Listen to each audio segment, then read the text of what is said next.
গানের অনুষ্ঠান দিলে আমি যখন আপনাদের দাওয়াতে না যাই আপনারা অনেকে রাগ করেন, কেন হুজুর আসছে না? আরে ভাই, রাগ করার কি? আমি যদি আপনাদের এই বিবাহের দাওয়াতের মধ্যে না গেলাম, লসটা কি আপনার না আমার? লস তো আমার হবে, কারণ আমি আপনার দাওয়াতে গেলে ভালো একটা খাবার পাইতাম। কি বলেন? মানুষকে খাওয়ার চাহিদা আছে না?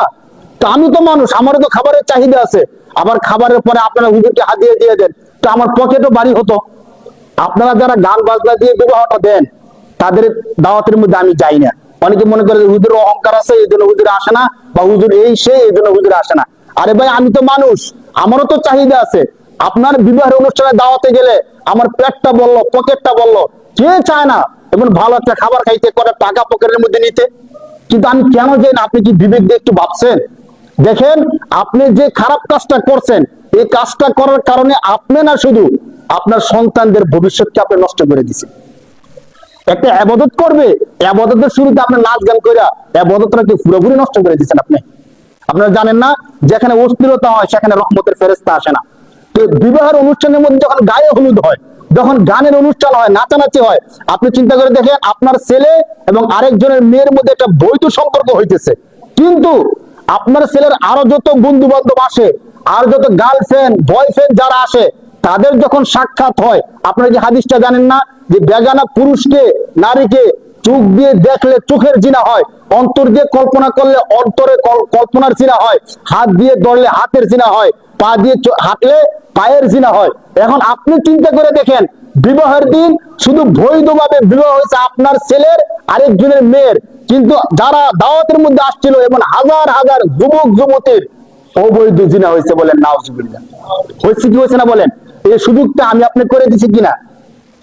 এই যে আমার সন্তানের বিবাহের দিন শত শত ছেলে মেয়ের অবৈধ জিনার একটা সুযোগ আমি করে দিছি, আপনার কি মনে হয় আমি খুব ভালো একটা কাজ করছি? কি কাজ করছি বলেন? খারাপ কাজ করছি কিনা স্বীকার করেন, খারাপ কাজ করছি কিনা? আপনারা যারা মনে করেন যে হুজুর কেন আমার দাওয়াতের মধ্যে আসতো না, ভাই আমি এই জিনিসটা বুঝানোর চেষ্টা করি যে আপনি যে এই কাজটা করলেন ভালো কাজ করেন নাই সত্যিকার অর্থে। যদি শুধু এতটুকু হতো যে গুনাহ হয়েছে, তাহলে কিন্তু এক কথা ছিল। মানুষ তো গুনাহ করে, গান শুনে না, গান করে না, করে তো শুনে তো। শুধু গুনাহ না, আপনি 100% বিশ্বাস রাখেন, আপনি এই গান বাজনা গায়ে হলুদের মাধ্যমে আপনার সন্তানের ফিউচারটাকে ধ্বংস করে দিচ্ছেন। আপনি বুঝতেছেন না তো কেন ধ্বংস করে দিচ্ছেন? বিবাহ ছিল আল্লাহর বিধান, আল্লাহর আদেশ। আল্লাহর আদেশটা পালন করতে গিয়ে আপনি শুরুতে নাচ গান দিচ্ছেন। নাচ গান দিলে আল্লাহ কি খুশি হয় না রাগ হয়? সবাই একটু বলেন। যদি আমরা বিবাহ শুরুতে যে নাচ গানটা দেই, অনুষ্ঠানটা করি, এই অনুষ্ঠানটা করলে আল্লাহ রাগ হয় না খুশি হয়? আল্লাহকে রাগ করাইয়া কেউ কি ভালো থাকতে পারবে বলেন?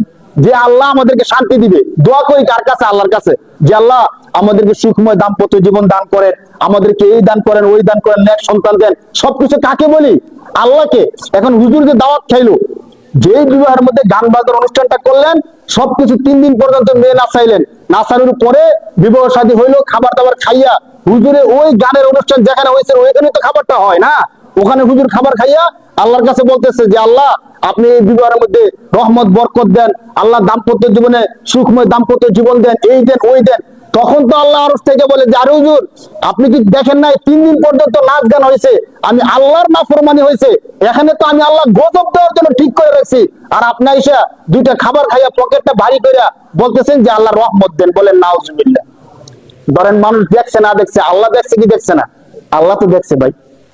এই জন্য আল্লাহর ওয়াস্তে আপনাদেরকে বলি, গান বাজনা মানুষ করে, আপনারাও করেন, অনেকেই করে, কম বেশি কেউ না কেউ করে, কিন্তু অন্তত বিবাহের সময় আপনারা এই কাজটা করেন না। কেন করেন না?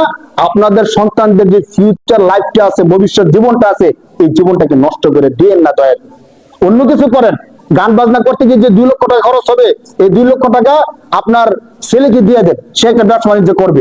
অথবা অন্য ভালো কোনো একটা কাজ করেন, যদি আপনার টাকা এত বেশি হয়ে যায় মাদ্রাসার মধ্যে দান করে দেন, একটা মসজিদ করে দেন, একটা এতিমখানা করে দেন, এতিমদের জন্য একটা খাবার দাবারের ব্যবস্থা করে দেন। শুধু শুধু গায়ে হলুদ নাচ গানের অনুষ্ঠান করে টাকাগুলো নষ্ট করেন না ভাই। কেন? এর মাধ্যমে আপনার সন্তানের ফিউচারটা নষ্ট হয়ে যায়।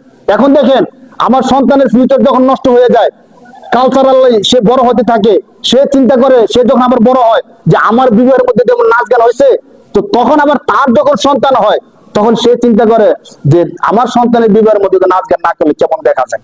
আমার বাবা টাকা পয়সা খরচ করে আমার বিবাহের মধ্যে নাচ গান করছে, তো আমার সন্তানের মধ্যে আমি করতে হবে। এইভাবে যুগ যুগ বংশ পরম্পরা এই গুনার কাজটা চলতে থাকে। সে যদি আপনার কথা স্মরণ করে আবার এই নাচ গানটা করে, আপনি তখন কবরে আছেন, আপনি কি শান্তি পাইবেন না কষ্ট পাইবেন? কষ্ট পাইবেন ভাই।